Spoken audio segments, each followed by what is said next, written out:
ایک واقعہ نقل کیا گیا ہے، باہر کے کسی ملک میں میاں بیوی نے ایک دفعہ اپنے محلے کے امام کی دعوت کی، آپ بھی کبھی کبھی کر لیا کرو، برکت ہوتی ہے اس میں، بہت زیادہ ہوتی ہے، آزما کے دیکھ لو، کبھی کبھی اپنے محلے کے امام کو یاد کر لیا کرو، یہ بہت ضروری چیز ہے۔ انہوں نے اپنے استاد کو بلایا، کہا استاد جی آپ کی دعوت ہے، ایک جگہ کمرے میں بٹھایا استاد کو، استاد صاحب کے کمرے میں بیٹھ گئے، اور جو گھر کے بڑے تھے، جو مرد تھے، وہ کھانا لانے کے لیے چلے گئے، کھانا لے کے آئے، کھانا رکھا، استاد جی نے کھانا کھایا اور چلے گئے۔ کچھ دیر بعد جب ان کی بیوی کمرے میں آئی تو کہنے لگی یہاں ہم نے کچھ پیسے رکھے تھے، وہ غائب ہیں، ابھی نہیں ہیں۔ تو کہا یہ تو ہمارے استاد جی پیسے جیب میں ڈال کے چلے گئے ہیں ساتھ۔ اب ان کو شرم آتی ہے کہ کیسے استاد صاحب کو کہیں کہ آپ ہمارے گھر آئے اور ہمارے پیسے اٹھا کے ساتھ لے کے چلے گئے ہیں، لیکن کافی سارے پیسے تھے، اب آرام بھی نہیں آ رہا اور کہہ بھی نہیں سکتے استاد کو۔ خیر اگلا سال آ گیا، دوبارہ ایک سال پھر گزرا، بیچ میں آ گیا، تو پھر استاد کو انہوں نے دعوت کی، تو استاد جی آ کے پھر استاد جی آ گئے، استاد جی آ کے بیٹھ گئے، تو کہا حضرت ایک بات ہے، کافی عرصے سے سوچ رہا ہوں لیکن اب ہمت نہیں پڑتی، لیکن آج آپ سے کہتا ہوں کیونکہ شک ہے اور دور کرنا چاہیے۔ کہا میری بیوی کو یہ شک ہے کہ آپ نے ہمارے پیسے چرائے، اور یہ ظاہر ہے کہ آپ کے مرتبے کے بالکل بھی شایان نشان نہیں ہے کہ آپ اتنے عالی مرتبے والے آدمی ہیں اور اتنا چھوٹا کام کر لیں۔ استاد جی یہ سن کر رونے لگے، تو کہا نہیں استاد جی رونے کی بات نہیں ہے، ہم آپ سے نہ تو مانگتے ہیں نہ کیا کچھ بھی نہیں کرتے، لیکن صرف ہمارے دل میں ایک شک تھا، بس وہ ہم نے آپ کے سامنے بیان کر دیا۔ کہا نہیں بھائی رو اس پہ نہیں رہا ہوں کہ آپ نے مجھے چور سمجھا ہے، رو اس پہ رہا ہوں کہ میں نے وہ پیسے اٹھا کر قرآن میں رکھ دیے تھے آپ کے، وہ ہوا سے اڑنے لگے، میں نے اٹھا کر قرآن میں رکھ دیے، اور رو اس پہ رہا ہوں کہ پورا سال آپ نے قرآن کھولا نہیں، اگر آپ سال میں کسی وقت بھی قرآن کھولتے تو آپ کو وہ پیسے مل جاتے۔ کہا دیکھو الماری میں رکھا ہوا ہے، جب قرآن اٹھا کے کھولا تو اندر پیسے رکھے ہوئے تھے قرآن کے اندر۔ آج بھی ہمارے گھر میں پیسہ نہیں ہے نا، کیا کہتے ہو؟ ہے، یقیناً ہے، بالکل ہے، ہر گھر میں ایسا ہے۔ ایسا کیوں ہے میرے بھائیوں؟ کیونکہ ہمارے پاس ہر چیز کے لیے وقت ہے، قرآن کے لیے نہیں ہے، ہر چیز کے لیے۔ ہم موبائل کو 1 منٹ بعد ضرور دیکھتے ہیں، کسی کا میسج آیا، کسی کا واٹس ایپ آیا، کسی کا کچھ بھی آیا ہوگا یار، نماز سلام پھیرتی فوراً پہلا کام یہ کرتے موبائل چیک کر اس میں کیا آیا ہے، کرنے کے نہیں کرتے، ہر کوئی کرتا ہے، لیکن کبھی دن میں ایک بار بھی قرآن کھولا ہے؟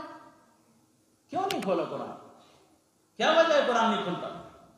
حالانکہ ہمارے لیے دنیا اور آخرت دونوں کا ذریعہ ہے۔ ایک چیز اور سمجھو، قرآن کی جتنی برکتیں ہیں یہ بہت زیادہ ہیں، بہت زیادہ ہیں، کہ اللہ تعالیٰ حافظ قرآن کو اور اس کے ساتھ جو اس کے بڑے ہیں والدین ہیں، جو بھی ان کو وہ عزتیں دے گا کہ دنیا والے آخرت میں حیران رہ جائیں گے، وہ اللہ کسی کو نہیں دے گا۔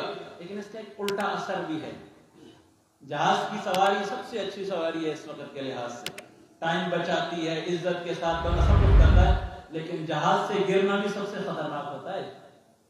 جتنا اہم، جتنا فائدہ اتنا گرنے کا نقصان۔ قرآن بہت بڑی چیز ہے، لیکن قرآن کو چھوڑنا اس سے بڑا نقصان ہے۔ یاد رکھیے یہ قیامت میں میرے اور آپ کے خلاف ایک مقدمہ تیار پڑا ہوا ہے، اور وہ مقدمہ کون کرے گا؟ جناب نبی کریم صلی اللہ علیہ وسلم۔ کس کے خلاف کریں گے؟ اپنی امت کے خلاف۔ کیوں کریں گے؟ یا رب ان قوم اتخذوا هذا القرآن مہجورا، اے میرے اللہ میری اس قوم نے قرآن کو پیچھے چھوڑ دیا تھا، نہ پڑھتے تھے، نہ عمل کرتے تھے، نہ زندگی میں لاتے تھے، کچھ نہیں کرتے تھے اس کے ساتھ۔ اگر یہ مقدمہ چل گیا، کیا خیال ہے آپ کا ہماری بچت ہو جائے گی؟ اگر یہ مقدمہ چل گیا، یا رب ان قوم اتخذوا هذا القرآن مہجورا، اے میرے اللہ میری اس قوم نے قرآن پیچھے چھوڑا۔ ہمارا سب سے بڑا مسئلہ آج تک ہم نے قرآن کو صحیح الفاظ میں پڑھا بھی نہیں ہے۔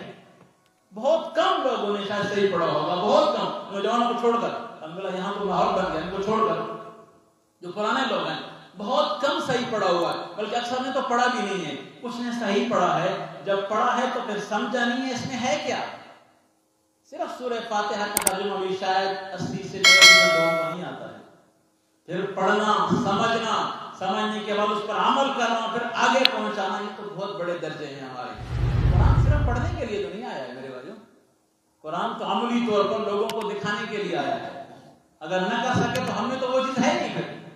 میرے ساتھ ایک عرب تھے، تو اس کے بغیر کے مراکش کے، وہ کہتے ہیں کہ ہمارے علاقے سے ایک عرب شہزادہ باہر کے کسی ملک میں پڑھنے کے لیے چلا گیا، وہاں گیا، اس نے تعلیم حاصل کرنا شروع کی. کہاں کیونکہ مخلوط ماحول ہے سارا ایک جیسے، سارے مرد اور وہاں پہ.